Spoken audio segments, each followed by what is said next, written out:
Hi, I'm back. Welcome to the Yogi Passport. Today I'm going to break down Warrior 3 for you. I've posted videos on how to master Warrior 1 and Warrior 2 now, so we're going to break down Warrior 3, which is to me one of the more difficult versions of Warrior because there is a lot of balance involved versus just strength. So with that being said, let's get started. Let's kick it off and break it down for you. So I'm going to go into it from standing today. So from mountain pose, bring your hands to heart center. This is where I always like to begin. We're going to shift our weight into our right foot. Maybe you lift your left foot off the ground. Maybe you just keep it here for a minute. Find that balance. Good. Once you have that balance, look for a non-moving point on the floor or on the wall in front of you, really anywhere, any point that you can stare at called a drishti, so that you can find that balance. So once you have that point, we're slowly going to just bend forward, hinging at our hips. Our back foot's going to come out straight behind us, toes are flexed towards the ground.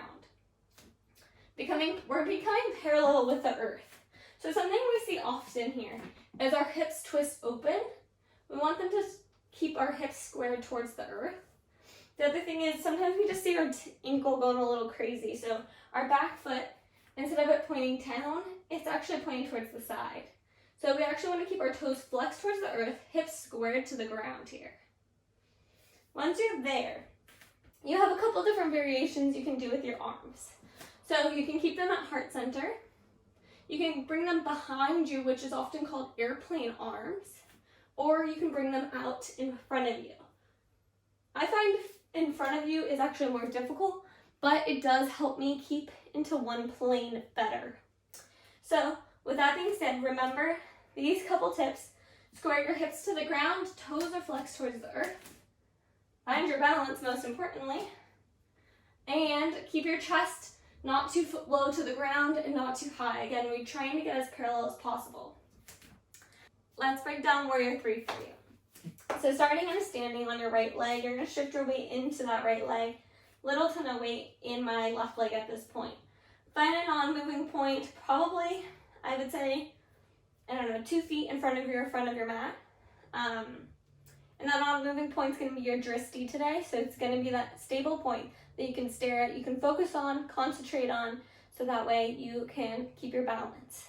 So once you find that point, bring your hands to heart center, lift that left leg off the ground. And all we're going to do is hinge at our hips and bring our back foot straight out behind us. So we're becoming one parallel plane here. I want you to take notice, my hips are squared to the earth. We're not rotating our hips like a half moon opening to the side of the room. No, they're squared towards the ground. Now our toes are also flexed towards the ground. They're not pointing to the side, they're not going crazy, they're not pointing, they're flexed and pointed towards the ground. And then our upper body, again, squaring towards the ground.